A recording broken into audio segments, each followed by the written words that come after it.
Hello, hello students. Welcome to our class for today. This is our first lesson about the basic concepts in nutrition and diet therapy. I'll be your clinical instructor, Nina Joy G. Monk. Now, first of all, what do you think or what is your idea about nutrition?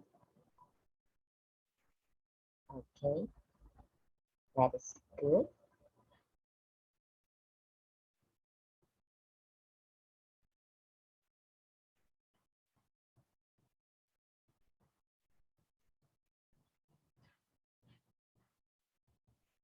Now, before we start with the discussion, let me introduce you to the following terms. Okay?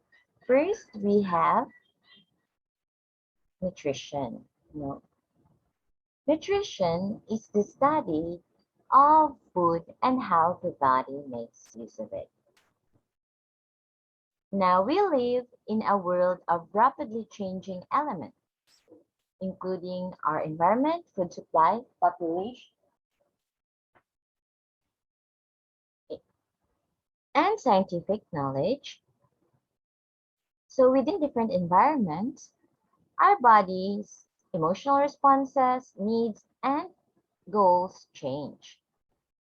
Now, to be realistic with the concept of change and balance, the study of food, nutrition, and healthcare must focus on health promotion.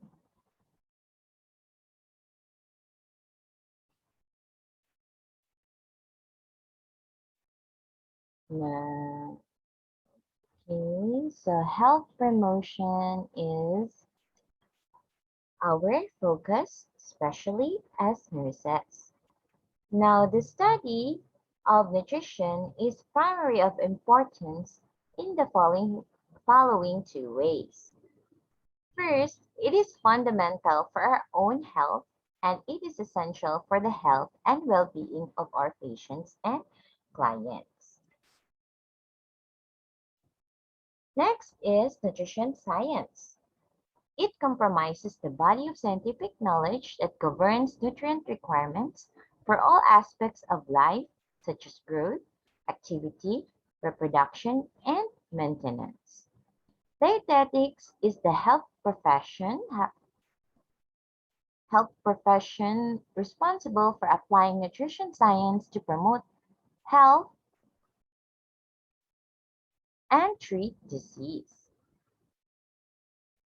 Now, the registered dietitian, on the other hand, is also referred to as the clinical nutrition specialist, registered dietitian nutritionist, or a public health nutritionist. So they are the nutrition authority on the healthcare team. So these healthcare professionals carries the major responsibility of nutrition care for the patients and clients. High quality nutrition is essential for good health and throughout the life, beginning with prenatal life and continuing throughout old age. So in its simplest terms, the word health is defined as the absence of disease, no? But however, life's experience shows us that definition is much more complex. So it must include an extensive attention to the roots of health for the meeting of basic needs, the physical, mental, psychological, and social well-being. So this approach recognizes the individual as a whole and relates health to both internal and external environment. Now, the concept of wellness broadens this approach one step further. Wellness seeks the full development of potential for all people within their given environments. Now, it implies a balance between activities and goals. That means work, leisure, lifestyle choices, and health risks, and personal needs versus others' expectations. So the term wellness implies a positive dynamic state that motivates a person to seek a higher level of functioning. Achieving wellness that integrates body, mind, and spirit should be the main goal in life. Now, how does one achieve wellness? This can be accomplished through lifestyle changes such as focusing on healthy food choices, not smoking, participating in regular physical activity, and maintaining healthy weight, as well as expanding one's mind through continued education in both nutrition and other areas, and finding a source of inner strength to deal with life changes. It all contribute to one sense of wellness. Now let us discuss the concepts of nutrition. Food is a necessity of life. However, no, many people are only concerned with food insofar as it relieves their hunger or satisfies their appetite, and not whether it supplies their bodies with all the components of proper nutrition. Based on Maslow's hierarchy of needs, food and nutrition rank on the same level as air as the basic necessity of life. So obviously, death eventually occurs without food. But unlike air, food does so much more than simply sustain life. Food is loaded with personal, social, and cultural meanings that define our food values, beliefs, and customs. So that food nourishes the mind as well as the body, broadens nutrition to an art as well as science. Now, nutrition is not simply a matter of food or no food, but rather a question of what kind, how much, how often, and why. Next is the topic about nutrients and their functions. Now, we know that to maintain health and function properly, the body must be provided with nutrients. Nutrients are chemical substances that are necessary for life.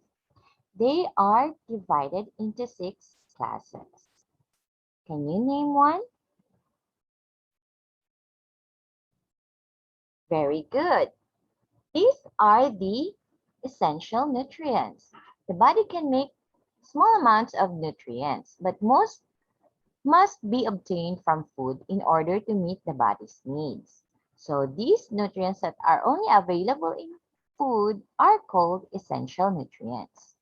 There are about 40 of them, and they are found in all 6 nutrient classes.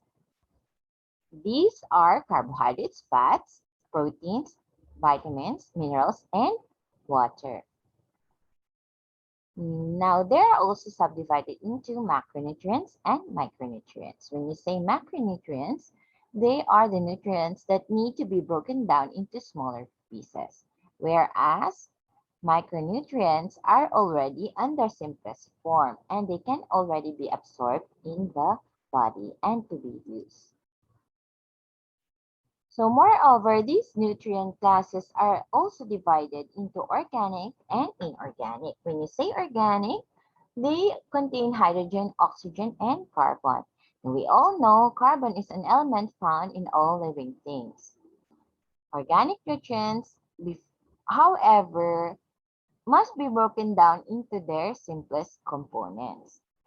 And in all inorganic nutrients are already in their simplest form.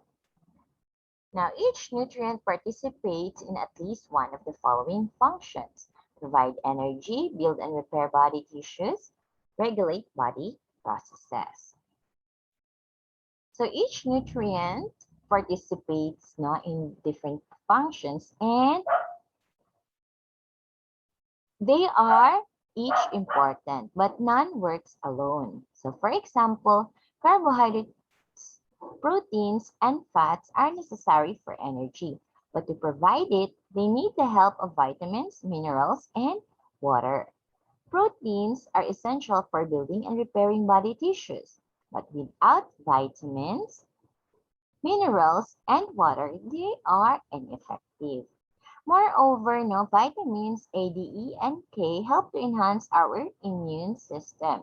And foods that contain substantial amounts of nutrients are described as nutritious. Now, what is characteristic of good nutrition. What determines when one needs to eat? Does one wait until the body signals hunger, or eat when one sees food, or when the clock says it's time? Now, hunger is the physiologic need for food, and appetite is a psychological desire for food based on pleasant memories. So when the body signals hunger, it indicates a decrease in blood glucose levels that supplies the body with energy. If one ignores the signal and hunger becomes intense, it is possible to make poor food choices.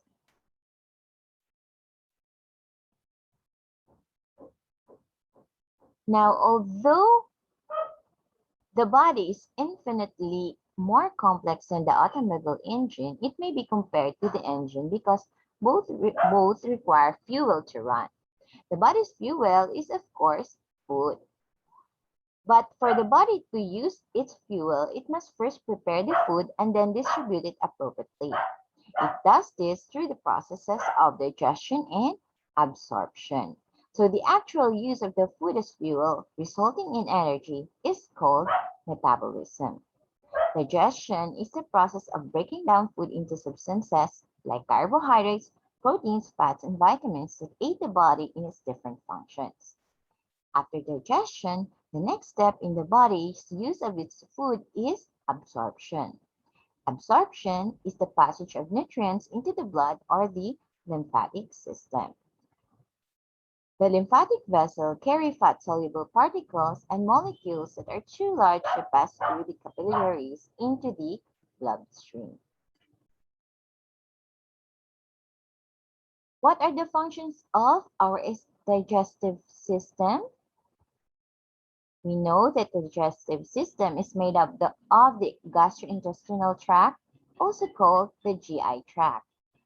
Referring to the diagram here, the digestive system is made up of the GI tract, the liver, the pancreas, the mouth, and the gallbladder. So the chain of hollow organs connected in a long twisting tube from the mouth to the anus.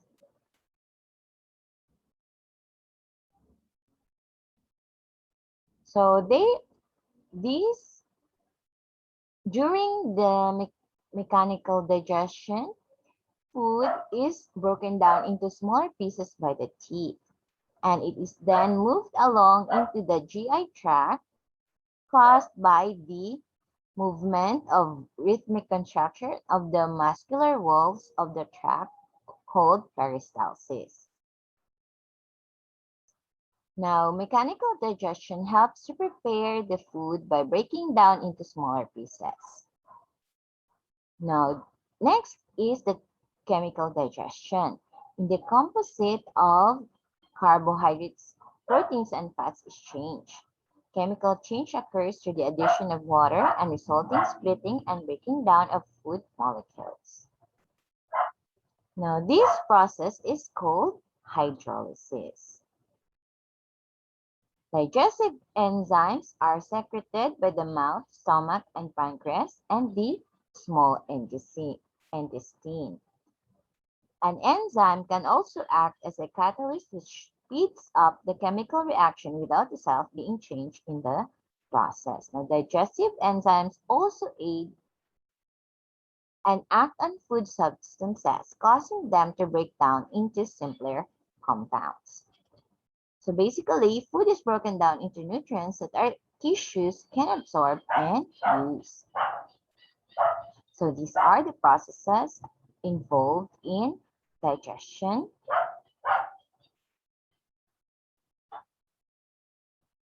Now, an enzyme is often named for the substance on which it acts. For example, the enzyme sucrase acts on sucrose and the enzyme maltase acts on maltose, as well as lactase acts on lactose. So they are produced by the different areas or organs in our body, such as the salivary glands, pancreas, small intestine, and these sites are the mouth, small intestines. Now let's move to metabolism. It refers to the sum of all body processes that accomplish the basic life-sustaining tasks. Now, close metabolic relations exist among all nutrients and their metabolic products. This is the fundamental principle of nutrient interaction, which involves two concepts. First, the individual nutrients have many specific metabolic functions, including primary and supporting roles. And second, no nutrient ever works alone. Next is calories. So the macronutrients provide energy in the form of kilocalorie, whereas micronutrients do not.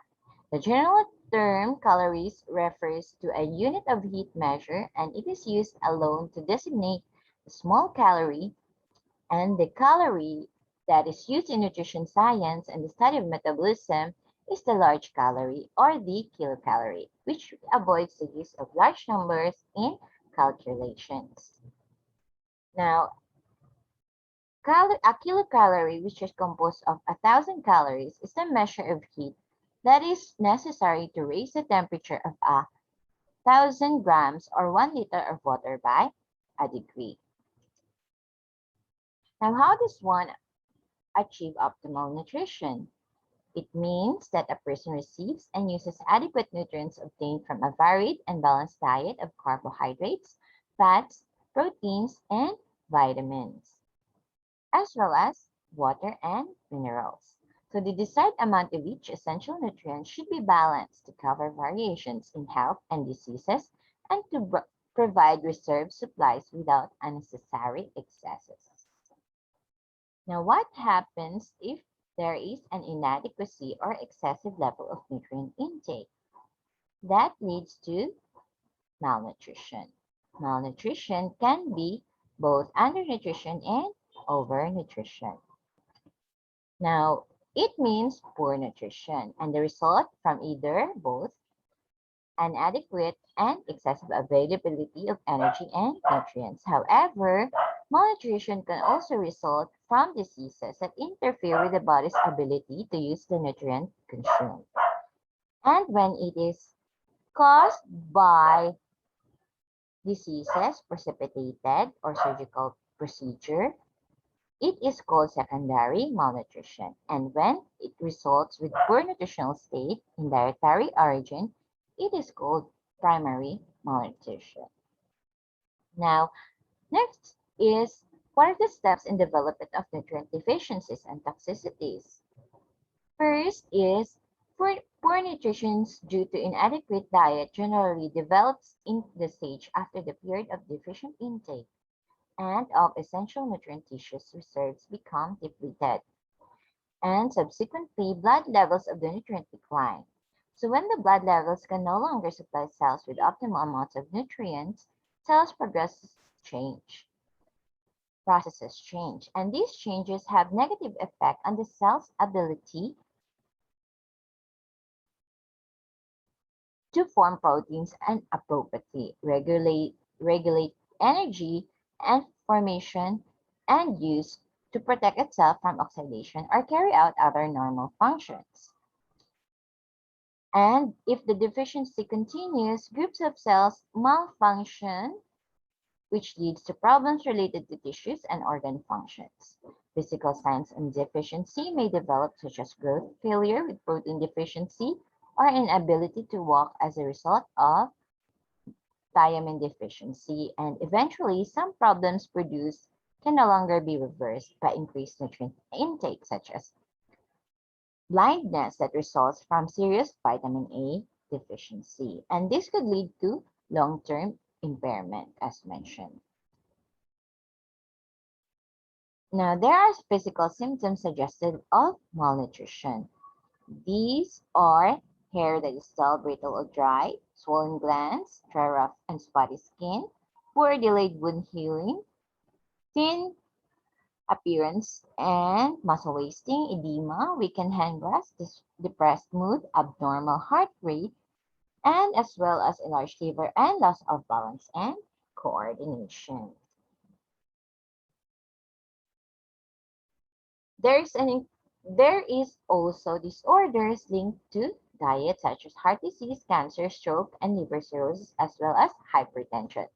So for example, Eating excessive amounts of saturated fats for many years contribute to atherosclerosis, which leads to heart attacks. Years of overeating can cause obesity and may also contribute to hypertension, type 2 diabetes, liver and gallbladder disease, food problems, certain cancers, and even personality disorders. The, that is, it is an increasing concern among health professionals regarding the cumulative effects of nutrition. When you say cumulative effects, they are the result of something that is done repeatedly over many years. Now, that is for the first part of our lesson. Thank you for listening.